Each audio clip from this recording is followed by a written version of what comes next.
Pues es otro jueves más, mi querido Pelón, Sí, y señor. fíjate que desde hace tiempo teníamos muchas ganas de que alguien que sí sabe de esto de los cómics, porque tú bien sabes que tú y yo como que nos gusta ver cómics de repente, pero no nos clavamos o no sabemos y luego nos preguntan, oigan, y por ejemplo, las nuevas generaciones, ¿qué opinan? Y yo me quedo siempre como, pues deben estar haciendo cosas muy chidas, pero no tengo la menor idea. Sí, sí, o sea, somos en ese sentido, eh, aficionados al tema, y por otro lado, pues digo, ya nos dirá aquí nuestra invitada, somos objetos de estudio. Quiero dar la bienvenida a Carolina González Alvarado, que es como una docta investigadora de la novela gráfica y cómic. Sí, ¿no? Bienvenida, bienvenida Carolina. Gracias. A ver, platícanos, por favor, cuéntanos cómo está esta historia, por qué te dedicas a esto, que es realmente algo que no sé, ¿de esto vives? No, ¿verdad? Pues duermo poco y tomo mucho café y pues ahora en mi generación hacemos muchas cosas. Antes que nada, muchas gracias por este espacio, por la invitación. Estoy muy contenta y muy honrada de estar compartiendo este espacio con ustedes. Decíamos hace un momento, es mi examen profesional con dos leyendas vivas, así que muchas gracias y muy contenta de Acuérdate, estar. acuérdate lo que te dijo Gis, cartuchos quemados, más que leyenda. Más que leyenda viva, cartucho quemado, pero con ganas de vivir. Es lo más importante. Oye, a ver, Carolina, ¿tú físicamente dónde vives? ¿En Ciudad de México? En Ciudad de México, así ¿Y, es. y por qué te dio esto de meterte pues al estudio y a la investigación de el cómic, la historieta, todo esto, ¿no? O O sea, sea, para empezar, ¿de qué carrera eres tú o de dónde vienes?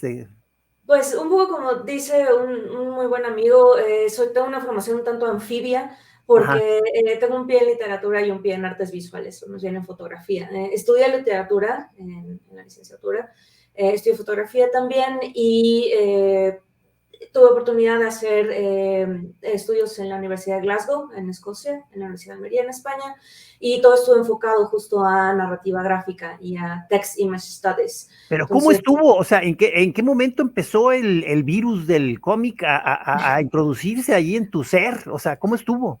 pues yo desde muy pequeña tuve un gran interés por las artes visuales y por la lectura. Desde muy pequeña me acercaron a la literatura y a las artes escénicas.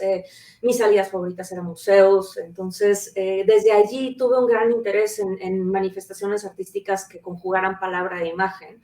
Y fue en el cómic donde encontré la amalgama más bella y armónica entre ambas, ¿no? En que la imagen no está sobre el texto, ni la palabra está sobre la imagen, sino que crean una unidad significativa donde encontré eso, hermanadas dos artes que me fascinan, que es justo Sí, la o sea, literatura sería y una la de las cosas así muy peculiares de este oficio, ¿verdad? El híbrido ¿verdad? De texto-imagen. Sí, sin duda, porque mucho encontramos en el área pues este prejuicio, ¿no? De que un lector maduro ya lee textos que no tengan dibujitos, ¿no? Entonces, cuando uno lee un texto que ya no tiene dibujitos, entonces ya puede leer, ya es literatura seria y uno ya es un lector maduro, ¿no? Alcanza la adultez cuando ya lee textos sin dibujitos. Y yo al contrario, yo pienso que las imágenes también se leen. Y el trabajo pensemos en un libro ilustrado, el trabajo de un ilustrador está justo entrar allí donde el autor no entró y entrar en esos espacios de indeterminación donde el autor no está siendo completamente explícito, ¿no? Entonces son ese tipo de exploraciones son las que más me interesan. Y de nuevo, ¿no? Pienso que un autor de cómic es aquel que logra conjugar ambas, en la cual la imagen, si tenemos una imagen que está meramente describiendo lo que está mostrarnos en un texto, pues no nos dice mucho, ¿no? Pero por el contrario, si tenemos una imagen que está evocando el tono, los posiblemente emociones o el ambiente que está evocando precisamente un texto, pues creo que eso es lo que tiene más Como que interés. como que hay mucho que se puede hacer en esta cosa del arte de la secuencia que tiene el cómic, ¿verdad?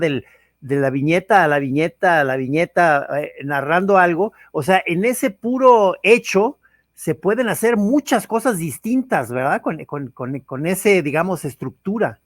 Sí, sin duda. Y nuevamente, ¿no? Volviendo a este prejuicio de decir, bueno, es que si tienes un texto ilustrado, pues las imágenes te los dan todo y eso rompe la imaginación, ¿no? De nuevo, otra vez ese prejuicio. Pero ahora que mencionabas esto, recuerdo un texto clásico en análisis y estudio del cómic, que es justo el arte del cómic de Scott McCloud. Es un clásico ese libro, ¿verdad? Sí, sin duda. Habla justo sobre el arte de crear cómics y de analizar cómics, pero por medio del lenguaje del cómic.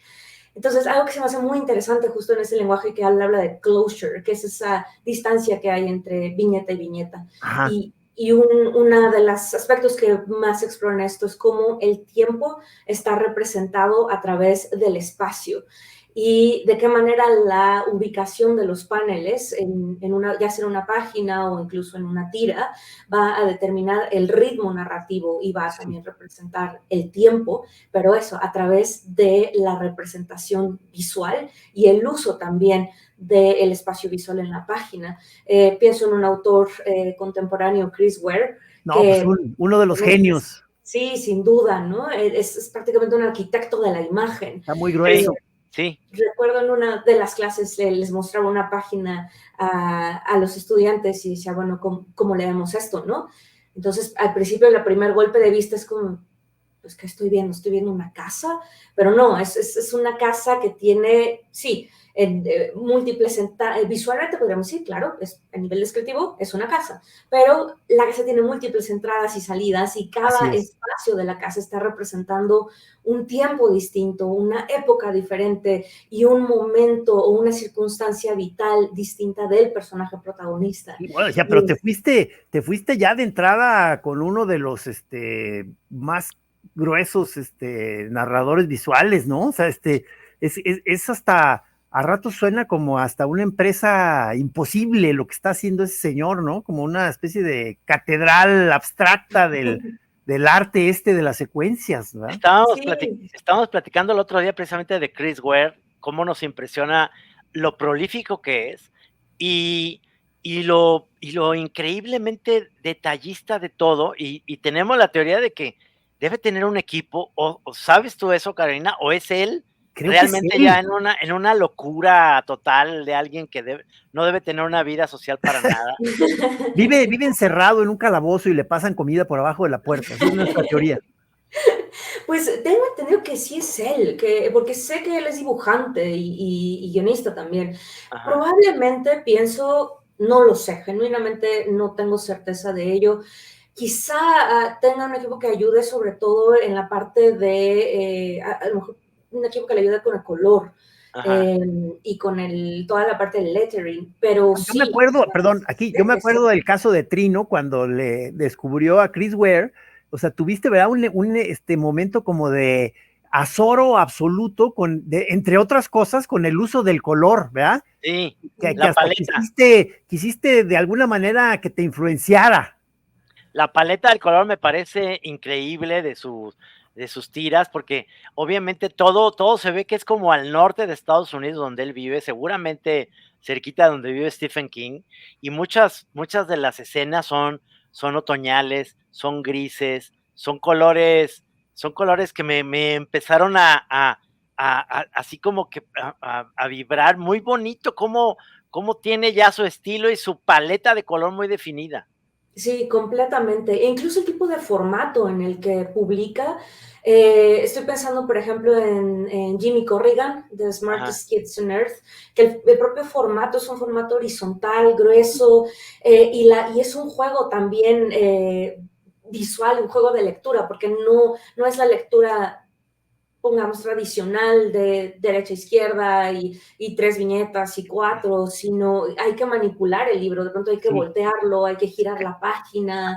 Veo, entre otras cosas, que es como, él está muy entre de las fuentes de donde él saca inspiración, es como este rollo de las infografías, ¿no? O sea, de estos sistemas para explicarte cosas con gráficos, como que de ahí saca él mucho, ¿no? Y a la vez también como con estas tipografías y grafismos como de principios del siglo XX, ¿no? De los antiguos periódicos, también se ve que de ahí saca mucho como que tiene muchos sitios de donde se va inspirando. Sí, yo me atrevería a decir que también fue un gran lector de autores de cómicos y de ilustración del New Yorker, y también tiene influencia de Seth. Entonces, lo mismo, ¿no? Justo este tipo de juegos visuales entre estoy viendo una infografía, estoy leyendo un cómic, es parte de una narrativa mayor. Los juegos también temporales que haciendo. Está muy grueso porque de pronto entras a una página y estás acostumbrado a que la historia te vaya llevando así como rápido, de izquierda a derecha, terminas y otra vez, así como en una secuencia unilineal.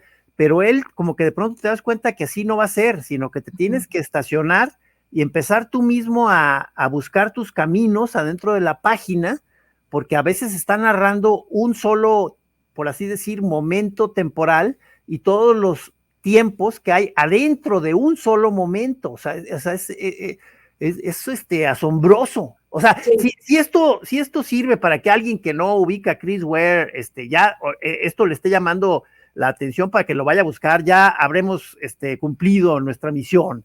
Sí, es muy fácil meterse a cualquier página de internet y poner Chris Ware, así con W, Ware, Chris Ware, y ver el estilo que estamos diciendo. Si lo están ahorita escuchando, digamos, en el radio, pues si están en su computadora, métanse y vean ese rollo. Pero si tienen chance más tarde de ver este gran, pues ahora sí que monero, ilustrador, cuenta historias, pachecas. Sí, como que es orgullosamente historietista y a la vez como que trasciende el género. O sea, es de esos genios, pues. O sea, a mí me pasó que ves como sus páginas llenas de informaciones y de cositas y comentarios y entonces de pronto te puede ganar el vértigo, te abruma y dices, no, bueno, ya nada más, no me tengo que meter a detalle, nada más con estar viendo esta especie de partitura ante mí, yo ya soy feliz. Pero aparte, yo decía, no, es que no es posible que cada pequeña cosita que esté escrita tenga realmente un sentido. Esto debe ser simplemente parte del diseño.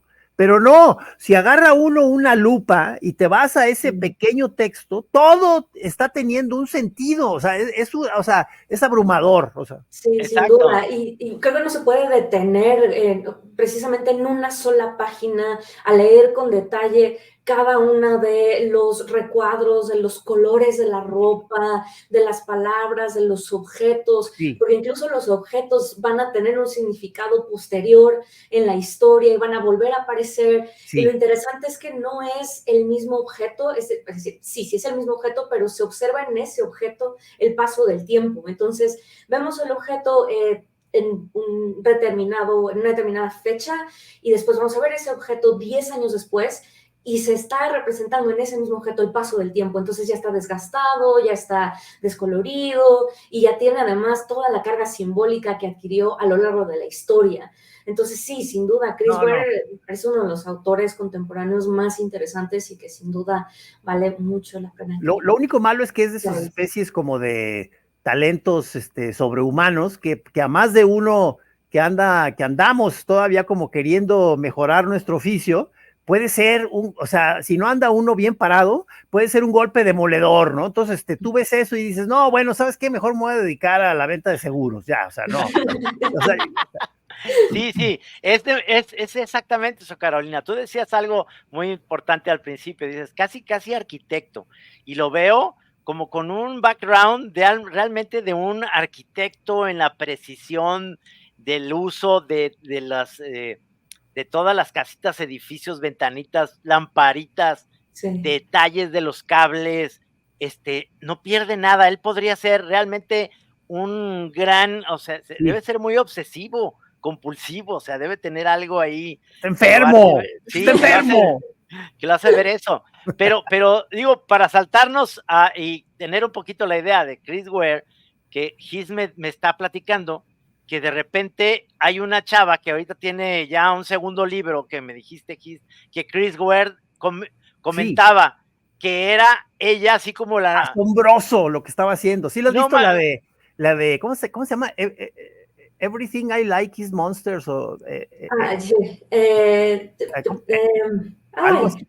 El título es My algo así. Favorite Things Are Monsters. Exacto, My Favorite Sí. Things, y que ya salió el segundo volumen, Sí, es otra cosa enorme, de maravilla, cabrón. O sea, Y sí, es una chava, ¿verdad? sí, es una sí, chava. sí, sí, Wow. sí. Porque Mira, eso, ella, eso, Carolina, digo, no para no interrumpirte, es chavas, güey, o sea, siempre estamos acostumbrados, estamos en un mundo de aquí en México de moneros con muy pocas monedas, pero sí hay chavas que hacen ya novela gráfica muy sí, interesantes. sí, sí, sí. Entonces, en la participación, a ver, platícanos, por ejemplo, de Pues esta chava. justo una de las, pues mi área de mayor interés y de investigación justo corresponde al cómic independiente y a iniciativas autogestivas.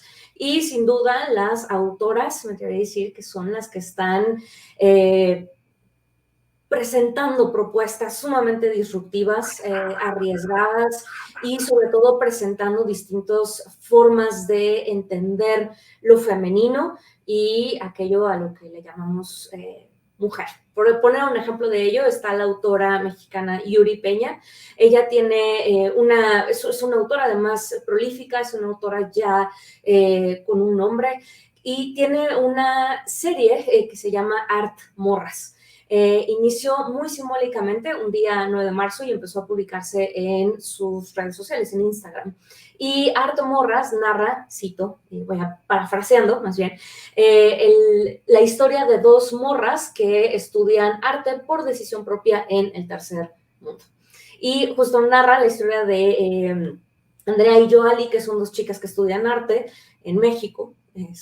No dice explícitamente, pero sí está es muy evidente que es México, y no solamente va explorando el recorrido de estas dos estudiantes de arte, sino cuál ha sido el papel de las mujeres en la historia del arte, ¿no? Oye, En quiero ver este eso. O sea, pero eso cómo, ¿dónde? O sea, ¿se consigue en papel o está en sí, digital o cómo está el? se puede leer en las redes de Yuri, pero también ella lo imprimió en un formato pequeñito, que es un libro como de este tamaño, en risografía, y lo publicó. Risografía es este tipo de impresión de calidad, ¿verdad? Sí, es un tipo de impresión que cobró, que digamos tuvo un resurgimiento en los últimos años, sobre todo en propuestas independientes, y justo ese tipo de impresión que tiene el grano de tinta un tanto reventado, pero que da unas texturas muy lindas. Y precisamente está publicado en risografía. Hay otras iniciativas, por ejemplo, de Sara, que es la Sociedad Autónoma de Reproducción Autogestiva, que también publican cómic y publican ilustración.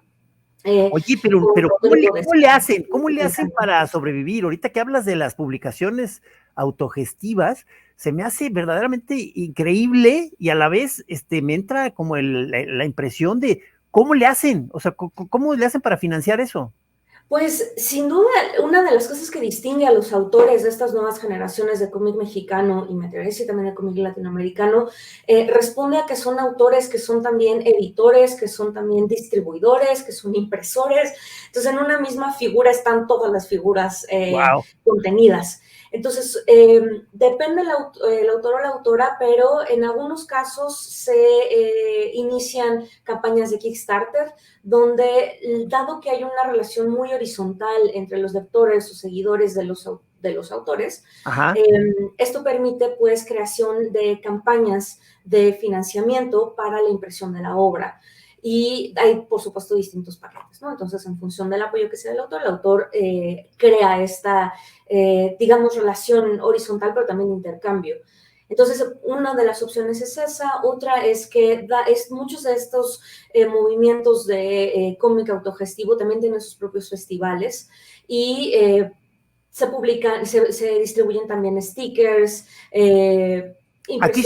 Aquí se ubica este rollo de los fanzines. Sí, sí, sin duda. Y el fanzine creo que ha sido uno de los soportes que ha cobrado también. Si bien en México no se ha hecho fanzine desde hace mucho tiempo, el fanzine ha generado también un soporte para la experimentación, para la distribución y sobre todo para el intercambio.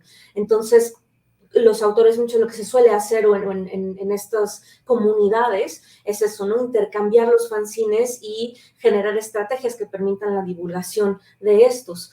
o incluso, y esto lo mencionaba hace poco en otra colaboración, está el colectivo Esporas, y el colectivo Esporas está... ¿Cómo se llama?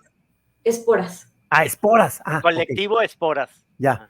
Y son artistas, narradores gráficos que están en distintos lugares del país, y ellos generan además tienen una biblioteca, una especie de archivo digital, que es una iniciativa que se llama Fanzines Liberados. Entonces, uno puede acceder a esta biblioteca digital, bajar el archivo del fanzine y manipularlo, agregarle cosas, reimprimirlo, y la idea es un poco acabar con la noción de un autor único o de una obra única, sino crear un autor colectivo. Y la idea de que el fanzine también es una obra maleable que está en constante construcción, en constante eso está interesante, eso.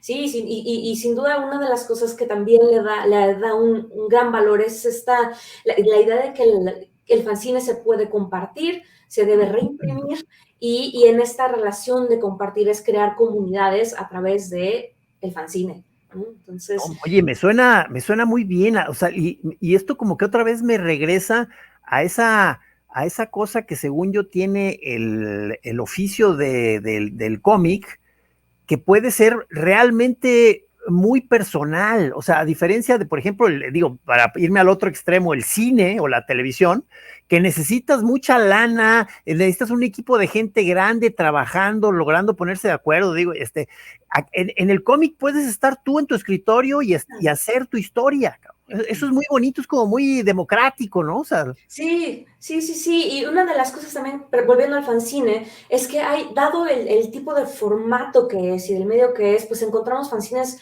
que van desde las hojas Bond engrapadas, exacto, hasta impresiones en papeles muy finos, más costosos, impresión en risografía, o estos juegos que hay entre conjugar distintas artes, ¿no? Estoy pensando en otro colectivo que se llama Roque Amistad, que han creado también ya una relación colaborativa con otros colectivos de Latinoamérica. Entonces, la idea es eso, es crear una noción en la que yo como impresor no solamente imprimo lo que yo produzco, sino que puedo imprimirle a otras personas, y se crea de nuevo, ¿no? Esta noción está muy padre, de tribus. Sí, casi. Y que no está dependiendo de las posibles restricciones editoriales que atiendan a una restricción ya sea temática. Tiene, por supuesto, un buen número de retos, ¿no? Que implica sobre todo el financiamiento, pero se vuelven justo estas nociones también de autogestión. Yo produzco, yo distribuyo, pero también comparto, y puedo apoyar a otros creadores que también, si están, por ejemplo, alguien en Veracruz, puedo entregarle los fanzines, y la persona que está en Veracruz, en Ciudad de México, y se crean justo estas, digamos, lazos entre distintas comunidades. Había oído también esta opción que tú estás, digamos, poniendo tu cómic ahí en línea, y si la persona quiere tenerlo impreso, se le manda específicamente a esa persona a imprimir. ¿Esto es común o no? Depende el colectivo, y depende, digamos, la noción de cada creador y de cada impresor también. En el caso de Esporas, en su caso es un tanto particular, porque tienen más esta noción en una de las columnas que escribí para la revista Marvel, que se llama El Conejo Blanco, es donde escribo. Columna tuya. ¿Perdón? Columna tuya. Sí. Ajá. ¿Que se llama cómo? ¿Tu columna? El Conejo Blanco. Ok. Ajá. Y se publica en la revista Marvel. Okay. Para que lo busquen, sí. Y allí hablaba justo de colectivo Esporas y de cómo tienen esta noción de esporear. Sé que el verbo, estrictamente hablando, no es muy correcto, pero la noción de digamos, sembrar un fanzine por aquí, otro fanzine por allá, y que haya este ejercicio de diseminación. Entonces, en el caso de ellos, sí, en el caso de ellos es imprímelo, manipúlalo, distribúyelo, córtalo, ¿no? En esa noción justo es más importante esa diseminación que la noción de una obra con un único autor y con un único impresor y que tenga un ISBN, ¿no? Mira, aquí estoy viendo un paralelismo con esta actitud también que pasó en todo un momento de la música electrónica, en que era pues el sampleo y la roladera de canciones, el remix, que también hizo toda una sensación de comunidad, ¿no? Pues eran las creaciones colectivas. Sí, sí, sin duda. Ahora que mencionaba Veracruz y volviendo al papel de las autoras de cómic actual, otra autora también que vale la pena mucho revisar su trabajo es Atenea Castillo. Atenea. Ella tiene un ejercicio muy interesante dado que trabaja en gran formato y trabaja con óleo y con paneles. Entonces, órale, una de las cosas que ella trabaja es una relectura de mitos. Entonces, su trabajo tiende a releer mitos. Tiene uno, por ejemplo, que se llama Catábasis. Entonces, en este caso, por ejemplo, es una remediación, una relectura del mito de Orfeo, pero ahora el héroe no es un héroe masculino, sino que es una chica. Y ella está transitando por las calles de una ciudad, trae una guitarra eléctrica y tiene que enfrentarse a distintos seres que se sube a un camión, va caminando por las calles, toca la guitarra y logra defenderse de una amenaza, hasta el final llegar a su destino, que es el Hades, pero el Hades no es esta representación muy occidental que tenemos de este lugar tórrido y triste, sino que llega a una especie de casa dibujada, como si una niña pequeña lo hubiese dibujado. De hecho, si mal no recuerdo, fue incluso una niña pequeña quien lo dibujó. Entonces, Atenea trabaja mucho con esta relectura y remediación de distintas figuras mitológicas o de narraciones mitológicas, pero conjugando una técnica que tradicionalmente se ha entendido como academicista, el óleo, y que es en la tradición diametralmente opuesta al cómic. Y vemos que no, que en el caso de ella está conjugando estos dos de una manera. Oye, pero a ver, ¿cómo le hace? ¿De qué tamaño es una página o qué? Si es con óleo o cómo está el rollo. Pues ella sí trabaja en gran formato y después es una especie de ensamblaje y lo imprime. Entonces, ya las impresiones son, digamos, del tamaño de un póster, pero los cuadros que ya tiene, sí, son cuadros que podrán llegar de 1 metro y 1 metro. Oye, Trino, tenemos que ponernos al día, maestro. ¿Qué pasó? Estamos ya, hay que salir a la calle, señor, ponerse a estudiar. Está muy padre lo que está diciendo Carolina, porque hay una chava que hace microproducciones chiquitas, que yo iba a decir, esas no, porque se las roban en la librería, ¿no? O sea, es lo más fácil que te pueden. Y luego está ella, que es, ¿no? Gran formato, o sea, y ya es donde yo me quedo, Carolina, y ya lo sabemos nosotros porque lo sentimos en nuestro salario y en nuestra gran pérdida que es los periódicos, los caricaturistas, los moneros, los que hacemos tiras cómicas. Sí. ¿Cuál es la esperanza? ¿Cuál es lo que tú ves como el nuevo formato que debemos?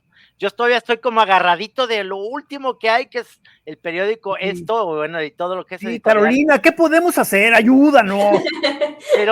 Pero ya no hay, o sea, esa cosa tradicional son las redes sociales, entonces, pues claro, publicas ahí tus tiras, pero entonces te tienes que esperar a sacar un libro. ¿Cómo sí, ves como que esto? Estamos ya, o sea, los que somos de otra generación, o sea, creo que Trino y yo somos un ejemplo clásico de que sí se nota muy claramente que estamos como fuera de la jugada ya y que ya no sabemos cómo ubicar los circuitos donde puede haber chambas, los formatos donde se puede trabajar, donde puede haber acceso a cierto patrocinio. Entonces ya nos estamos convirtiendo, desgraciadamente, en piezas de museo, en nuestra vitrina, ya secándonos, o sea, nos van a sacar ya al rato ya totalmente secos. Es que eso que dices de los colectivos esporas y demás, es que yo digo, ¿y nosotros qué vamos a hacer? Tenemos que hacer un programa de radio como este, tenemos que hacer un programa de tele que se llama La Chora TV, o otros proyectos que nos sacan de nuestra zona de confort, porque ya no hay la posibilidad de hacer lo que más nos gusta, que es hacer una tira diaria y que nos lean en un periódico. ¿Qué hacemos, Carolina? ¿Qué pasa ahí? Yo sinceramente creo que no está todo perdido, al contrario, creo que estamos en una época de florecimiento y de reinvención del cómic mexicano muy importante, muy valiosa y sobre todo muy fructífera y muy abierta también a distintos estilos, temáticas, identidades. Me parece fundamental, sí, rescatar y mencionar el trabajo que autores de esa generación hicieron, volviendo a mencionar uno, y para contestar la pregunta, a Cecilia Pego, ¿no? Que publicaba en La Jornada con ese muy memorable Terror y Tabú, sin duda autoras que tuvieron que tienen, no diría tuvieron, que tienen una importancia muy relevante en la historia del cómic mexicano y en ese trazo de la evolución de este.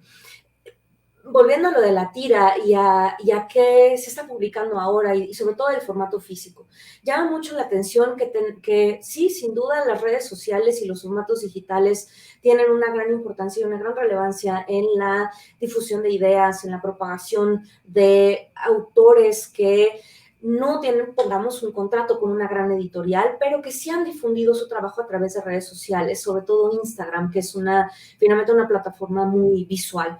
Sí. Y para ello me gustaría compartirles un ejemplo donde se ve muy bien la amalgama entre el formato digital y el formato físico. Y para ello nuevamente está una autora que es Jos Ojeda. Jos Ojeda radica en Guadalajara y ella tiene una tira que también mencionaba hace poco y de la cual también hay una columna del Conejo Blanco dedicada a ella, que es El cumpleaños de Fernanda. El cumpleaños de Fernanda comenzó a publicarse en un periódico mural digital llamado Vacaciones de Trabajo, Siempre Soy. Y narra la historia de una pequeña niña, Fernanda, que es su cumpleaños número 3.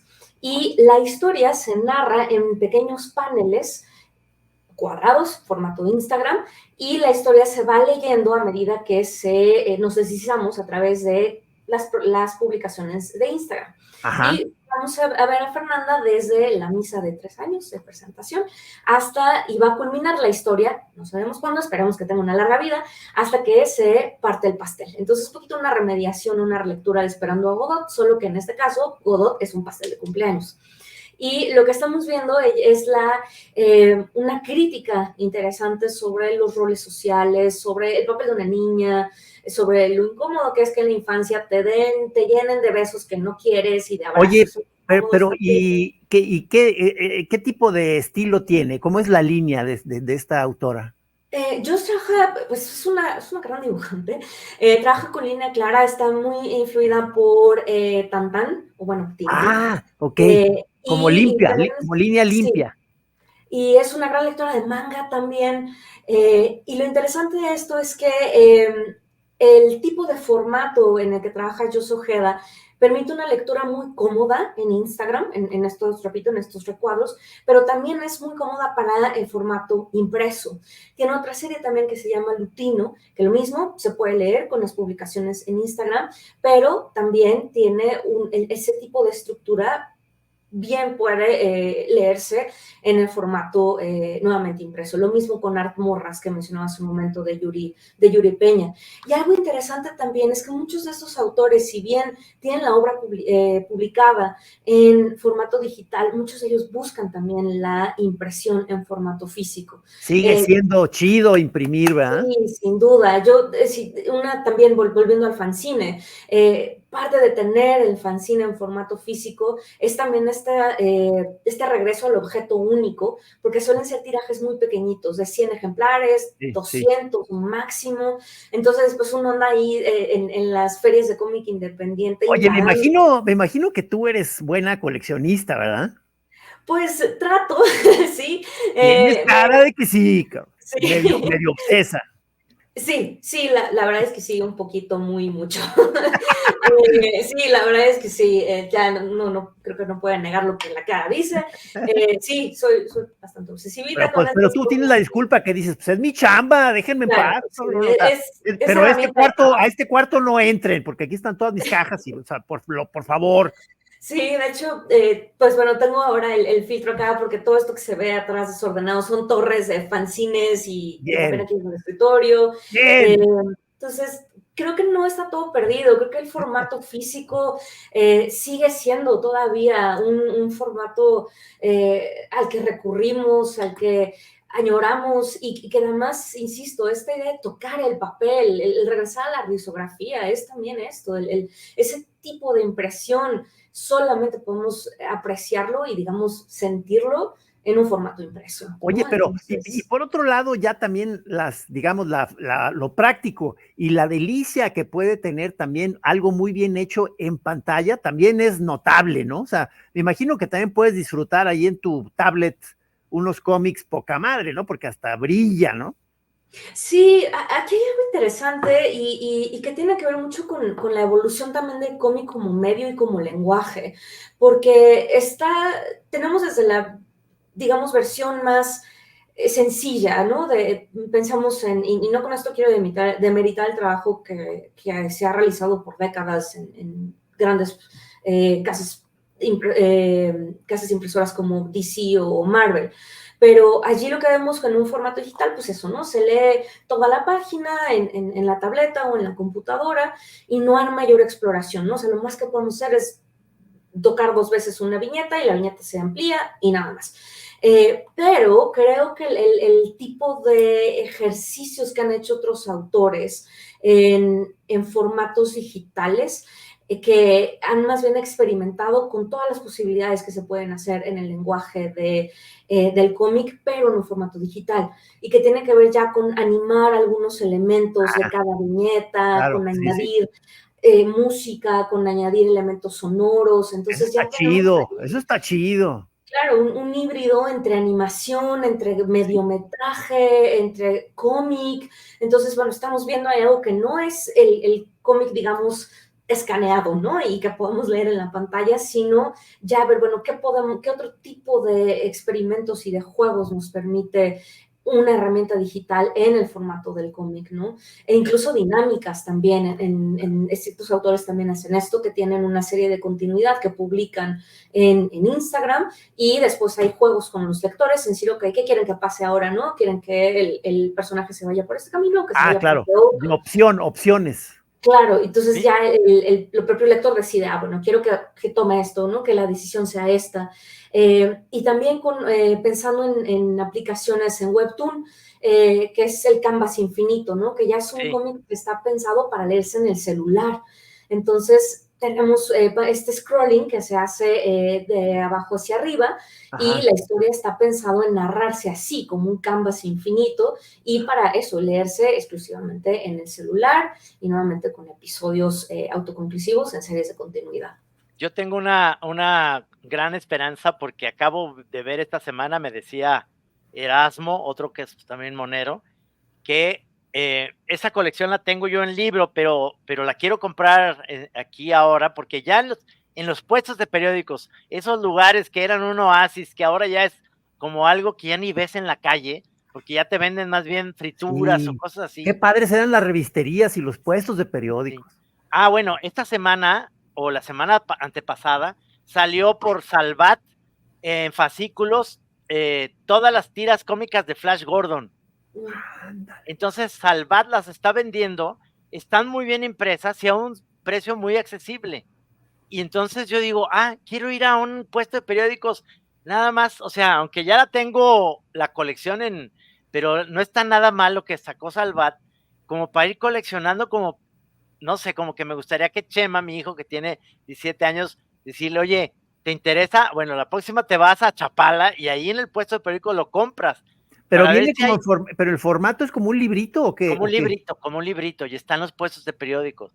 Y las historias están súper interesantes y es un rescate de obra de Flash Gordon, pero yo estoy queriendo como que reviva esa parte en la que ibas al puesto de periódicos y veías pero está y está el New Yorker y está, bueno, en Sanborns que veías, ¿no? Las revistas que podías, más o menos tener, la Rolling Stone, pero luego decías, no, bueno, pero una, Uncut, pero luego una de cómics y, cabrón, se nos fue en un tiempo que ya no existe, ya no va a regresar.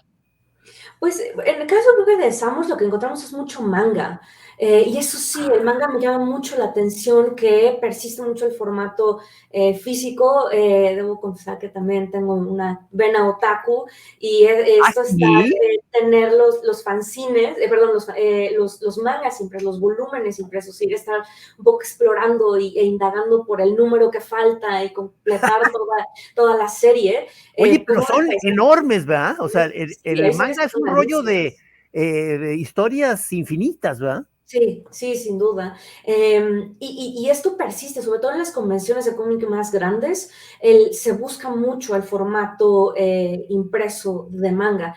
Y volviendo al formato impreso y a esta idea también de explorar y que sin duda es fascinante entrar a estos espacios que están enfocados a la obra impresa, pues es un poquito más bien adentrarse, ¿no? En estas ferias de historieta de autor independiente, en espacios donde los propios autores llevan su trabajo y donde de nuevo, ¿no? Podemos encontrar muchos estilos, muchas temáticas, distintos que van desde el humor, como es el caso de Joss Ojeda, que no por ello deja de ser incisiva y muy crítica, lo mismo Art Morras, hasta historias que van más hacia lo onírico, pensando en María Magaña, que van, o trabajos que van más hacia literatura infantil, pensando en el trabajo de Memo Plastilina, es decir, Guillermo Castellanos, que él es ilustrador, pero trabaja con plastilina. Entonces, volviendo a la materialidad, es un autor que Oye, todo lo hace con ¿sabes plastilina qué? y luego con fotografías. Sí vamos a necesitar que después ahí nos pases por el WhatsApp una pequeña lista de todo esto de lo que has estado hablando para intentar medio ponernos al día. Suena muy, muy bien eso, cabrón. Sí, por supuesto, con todo gusto. Sí. Y también parte del conejo blanco es eso, indagar en espacios y compartirlos, ¿no? Que haya Pero, mayor difusión de esto. o sea, en estas, o sea, tu papel es como una estudiosa del tema, ¿no? O sea, ¿tienes algún tipo de trabajo, o sea, como de en este tipo de festivales o rollos, tú haces algún tipo de curaduría o vas a dar pláticas o cómo se expande ahí tu rollo? Pues sí, bueno, tengo la columna El Conejo Blanco en la revista Marvin, colaboro también en Tandem Comics y esa en la parte, digamos, de difusión, he curado también exposiciones de narrativa gráfica y en el caso de los festivales, en algunas ocasiones, depende del festival, pero he tenido la oportunidad de dar conferencias, charlas o colaboran en la curaduría de los invitados. Esa es la parte, digamos, de divulgación y educación también, pues doy talleres y clases, seminarios enfocados a narrativa gráfica Ya. y en la parte académica, pues es, digamos, la parte menos, y con esto no quiero darme un balazo en la pierna, pero es la parte menos lúdica, que es para la parte más de investigación A y ver, eso. como ahí, en esa parte, o sea, en la parte esa que dices más académica, ¿qué tipo de cosas ven? O sea, sí se ponen a veces muy nerds. Sí, sí, toda la parte de el paper académico que sí tiene que ver con un análisis exhaustivo, ¿no? Semiótica. Sí, sí, que van más en esa línea. En mi caso, me interesa mucho más enfocarme en la historia del cómic y estoy actualmente trabajando justo en un libro sobre el papel de las autoras en el cómic, en la historia del cómic mexicano, un poquito en un ejercicio de reescribir la historia del cómic en México, pero a la luz Oye, de las está autores. muy bien, está muy bien. Está padrísimo el rescate de todo eso, porque luego de repente te acuerdas de ciertas tiras cómicas, ¿no? Ya sabes, desde La Familia Burrón o Los Super Sabios o estos clásicos, a cosas súper interesantes que han de haber salido en los 90s o 2000s, que no tenemos la menor idea nosotros, porque nos quedamos casi en la onda vintage viejita de los supermachos agachados y lo que hacía Abel Quesada y esto, pero debe haber un chingo de material Sí. O sea, que no perdón, conocemos. perdón, o sea, tú también supongo que te vas para atrás, ¿verdad? O sea, también Sí. estás interesada en la historia, ¿verdad? Sí, sí, sí, por supuesto. Me parece justo muy interesante. Como mencionaba hace un momento, escena del cómic contemporáneo mexicano está en un momento actualmente de Es que mira nomás, o sea, de veras, o sea, que oye, pues qué emocionante y me siento mal de estar tan desubicado, o sea, pero ya nos irás guiando, qué bueno. Tú sí, en tu cuenta de Instagram yo me metí y tienes muchísimos ejemplos y eres, o sea, se ve que eres una clavada de todo ese rollo. Ahí es en Instagram, para que lo sigan, amigos, es @conejo_blanco_4. Pero además hay una página que pueden entrar que es www.letrasdelconejo.com. Esto me imagino el conejo blanco un poco como Alicia en el País de las Maravillas, algo así, ¿o no? No exactamente. ¿De dónde viene? Realidad, este conejo blanco en particular, y me encanta Alicia en el País de las Maravillas, pero este conejo en particular más bien atiende a un alias de un detective que en la Segunda Guerra Mundial colaboró con Scotland Yard y era el nombre que se puso más bien un espía y le firmaba las cartas y los reportes a Churchill como el conejo blanco. O Le Petit Lapin. Él estuvo en Francia, en Inglaterra, escapó de la Gestapo, tuvo una biografía interesantísima y firmaba así, ¿no? El conejo blanco en las cartas dirigidas a Churchill. Este conejo blanco atiende, es una pequeña cita a este personaje, a este espía, en el ejercicio que hago de indagar, de explorar, de encontrar estas pistas, digamos. Claro. Eres una espía. Y un poquito sí, y compartirlos, nada más que en este caso, no nada más a una sola persona, sino a todos los interesados o curiosos en el tema. Entonces, más bien rescatar esta noción de indagación, de exploración, de meterse a lugares ocultos para encontrar pequeñas joyas. Carolina, ¿cuáles son tus preferencias en cuanto a festivales de cómic y demás? ¿Vas a la Mole? ¿Vas así a festivales que se hacen en Ciudad de México, sobre todo al Zócalo y demás? ¿O hay algo que no estamos perdiendo y que hay totalmente alternativo y que existe que no debe haber, yo creo? Pues en mi caso creo que es siempre interesante tener, o pienso más bien que es más valioso abrir y sumar y no restar. Entonces, ir a todo y explorar, ¿no? Creo que todos los espacios tienen distintas propuestas y distintos públicos y también distintos autores. Entonces, esto nos permite tener una visión más amplia. Sí, sin duda están estos espacios grandes como la Mole. Está, por supuesto, el Salón del Cómic y la Novela Gráfica en la Feria Internacional del Libro de Guadalajara, que cada vez tiene mayor importancia. Y está, por supuesto, las sesiones de historieta de autor, en las que he tenido oportunidad también de colaborar, en el Complejo Cultural Los Pinos, la Feria de Historieta de Autor, que se llevó a cabo varias veces en la casa en Francia. Tuvo una edición el año pasado, también en el Complejo Cultural Los Pinos. Está, por supuesto, el Festival Esporas.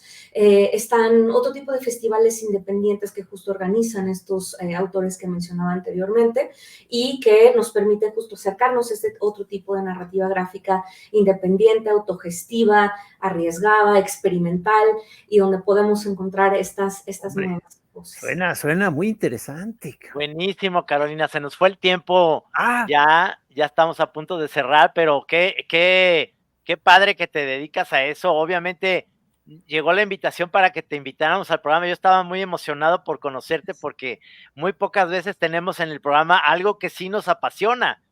Es que de repente, claro que invitamos a mucha gente porque nos cae bien saber en qué hacen, ¿no? Pero esta es una pasión que pocas veces tenemos una invitada o un invitado que hable ya del cómic y que estamos totalmente fuera de la onda ya, Gis y yo, y me doy cuenta que... Pues, estaremos en tu radar, espero, y la conversación ya se seguirá por varios vías, pues. Por supuesto, pues muchísimas gracias. Sin duda, esta pasión por el cómic es compartida y al contrario, ¿no? Me siento muy agradecida y afortunada de haber podido compartir este espacio. Oye, nomás ya para cerrar, ¿alguna presentación que tengas próximamente que quieras decir aquí? O algún taller que vayas a dar, o yo no sé. O tu sitio.